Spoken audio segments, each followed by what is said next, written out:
through all the position groups that were drafted in the 2025 draft. And because there was only one punter drafted, that's Jeremy Ranshaw from Florida, he is, for those that care about it, a good athlete, above average athlete. And of course, obviously, a very fine punter. I don't know if he's even the best punter in the draft, but he's one of the top 3 or 4 punters in the draft, and he's the one who got drafted. I don't know if it's because he is also an above average athlete or not, but he'll have a place in the NFL, maybe or maybe not with the team that drafted him, but there's a place for him in the NFL. I'm not going to do a full breakdown because he was it. Um, he was the only one drafted. So I will move on to the offensive tackle class because that was a class that there was an entire.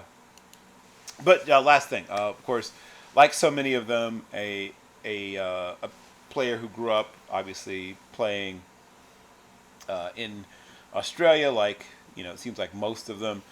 He's almost 6'4", 198 pounds, and like I said, good athlete. Power leg, and theoretically could actually punt with either foot, though I don't think he ever will in a game.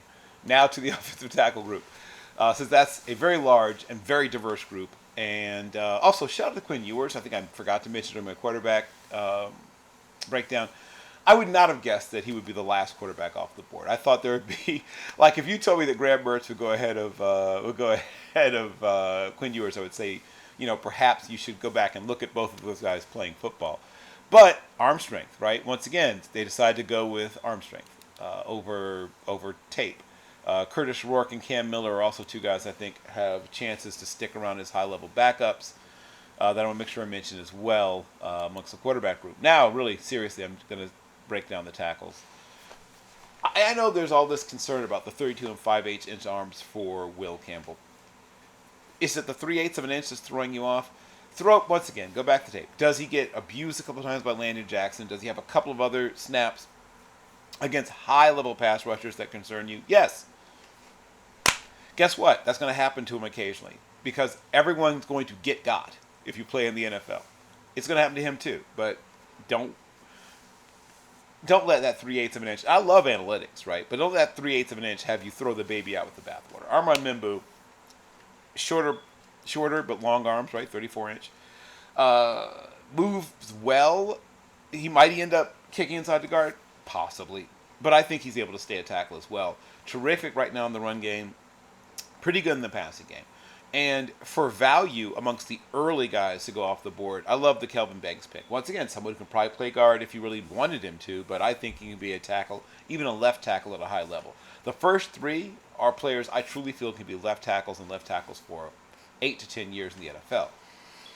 Connolly may be a swing tackle initially. Well, for the Commanders, he may be a swing tackle initially, but he might settle in at either the right or the left side.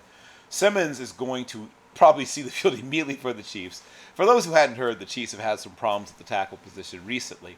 I could see him being their right tackle on day one. Simmons has played guard.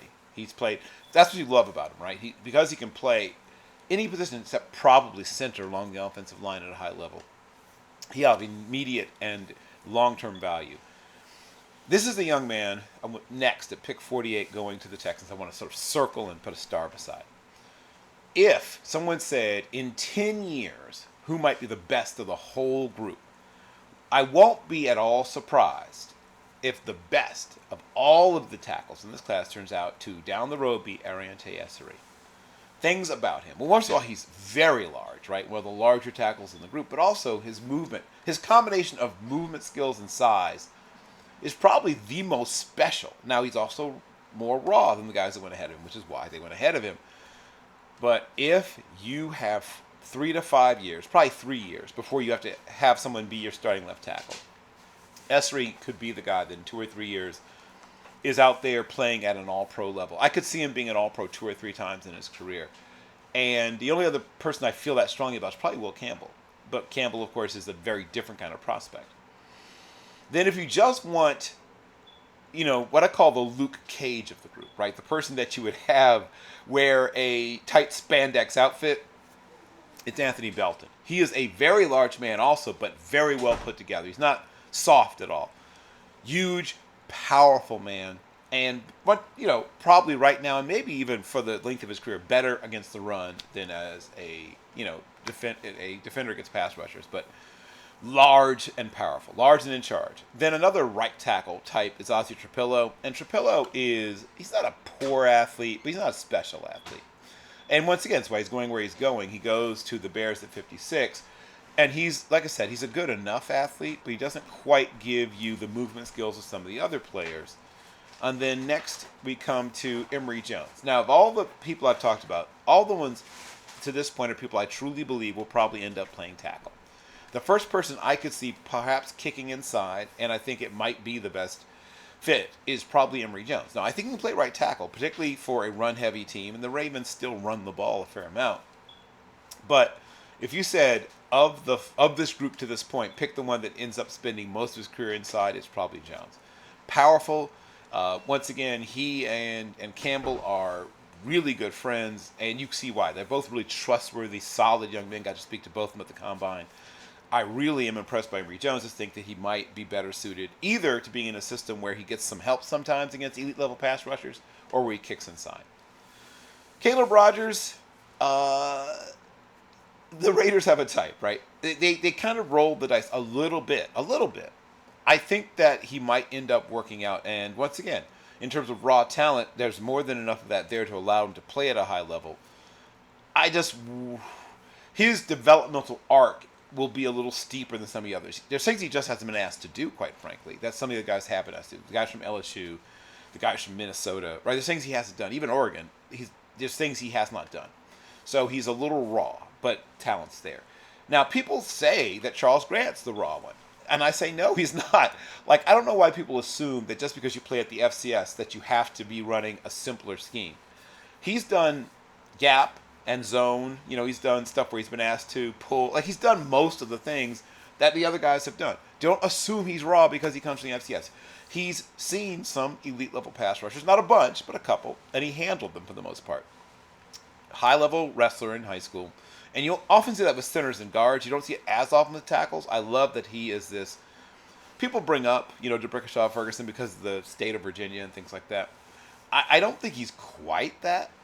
But I do believe that his floor, right? His floor is a 5 to 6 year starter, and I believe he's a guy that could definitely make 2 or 3 Pro Bowls if it works out perfectly. I love the pick. I think that the Las Vegas Raiders, who went literally back to back with tackles, Rodgers at 98 and Grant at 99, and I think Grant may end up being the better player, but those are well done, right? And though I pointed out that Rodgers is the more raw of the two, in my opinion, which people may be surprised because the FCS guys assume to be raw, but he's not. Technically, he's more advanced than Rodgers. Then we come to Jalen Travis, powerhouse, right? Someone who could conceivably turn into a guard, but I could see being a top-level right tackle. And then this is my HBCU player, the 141st person off the board, goes to the Ravens. Once again, the Ravens did very well here. Vincent is a player that I believe probably settles in on the right side, could eventually develop into a right tackle, but he brings to the table, once again, big frame, right? Almost 6'7". He definitely needs some time in the weight room. He's, about 306 pounds, but it's not all perfectly what you want, right? He still has a little bit of softness to his frame and potential for growth, really. He could still get bigger and stronger, and he should. But movement skills and size are all there. And yes, he had some rough times during the actual Senior Bowl. He can be bull rushed. Counters can give him trouble. But that initial move, he's out of the blocks early. I like that. Miles Hinton, powerhouse from Michigan, goes to the Eagles. The Eagles like to run the football, people, for, not exactly news, right? But I think he's a swing or a right tackle. Probably not a long-term starter, but they draft a lot of players at that position. Then we get to Branson Taylor. Branson Taylor is another player. Once again, better in the run than the pass game. Goes out of Pittsburgh, goes to the Chargers. The Chargers want to do what? Run the football. I think the running game is going to take advantage of the fact that teams are in nickel so much, and the one position, or one of the two positions actually in football, The average weight at the combine has gone down from where it was 20 years ago. Inside linebacker and tight end are actually lighter on average than they were 20 years ago. So they're trying to take advantage of that, right? Running the football, take advantage of that nickel and that smaller linebacker. Then this, I think, maybe in terms of value, the Cowboys' best selection is a Johnny Cornelius. I think a Johnny Cornelius is a future starter at right tackle or could kick inside the guard, and they got him at pick 204. Well done. And then one of my guys, Carson Wentz is one of my guys, Grant's one of my guys, and another one of my guys is Chase Lunt. I think the Bills got a hit here with Chase Lunt. I think Lunt eventually becomes a starter. I think it's a swing for them initially. He can play on the right or left side. Good athlete. Enough power. There's enough to work with there. Shout out to the pick. Cameron Williams, once again, the Eagles. You always have to give the Eagles the benefit of the doubt with their picks, but I do like Cameron Williams. Once again, there's some growth potential there, but he's also a guy with some youth to his game and also to his person, right? There's some development to be had there. Once again, probably a swing or a reserve at first, who I think could eventually become a starter on either side. Jack Nelson, probably a right tackle only. Once again, with power, moves well enough-ish, but I think probably not a starter, at least for the first couple of years of his career. Marcus Bryant, hey, if you're the Patriots, you should just draft offensive linemen. A lot of them, this year and next year. I think they had maybe, if not the worst, a bottom three. For the past couple of years, they've had bottom three offensive lines. It's time to fix that. Marcus Bryant, once again, probably a swing at first, could eventually become a right tackle, in my opinion. And then become the Mason Richmond. Once again, Iowa, offensive lineman. Not to say they never bust. It has occasionally happened, but he's done most of the things he's going to be asked to do. Once again, a guy who's probably a swing, could play a couple of different positions. Maybe he never becomes a long-term starter at any one position, but helps you with depth. Julian Ashby's next. Once again, New England Patriots. From Vanderbilt, there's some upside to Ashby. I won't be shocked if he becomes a little bit more than he is now down the road. There's some things there to like about him. So that's the tackle group. And I think that while it's seen as top-heavy, I think there's going to be 3 to 5 of the second and third tier tackles that maybe not this year. Maybe it takes a year, maybe it takes 2 years, but down the road, there are some starters that also were picked up there. Once again, Bill Carroll for Zinni 60 Media. Please like and subscribe, and I will have another one for you tomorrow.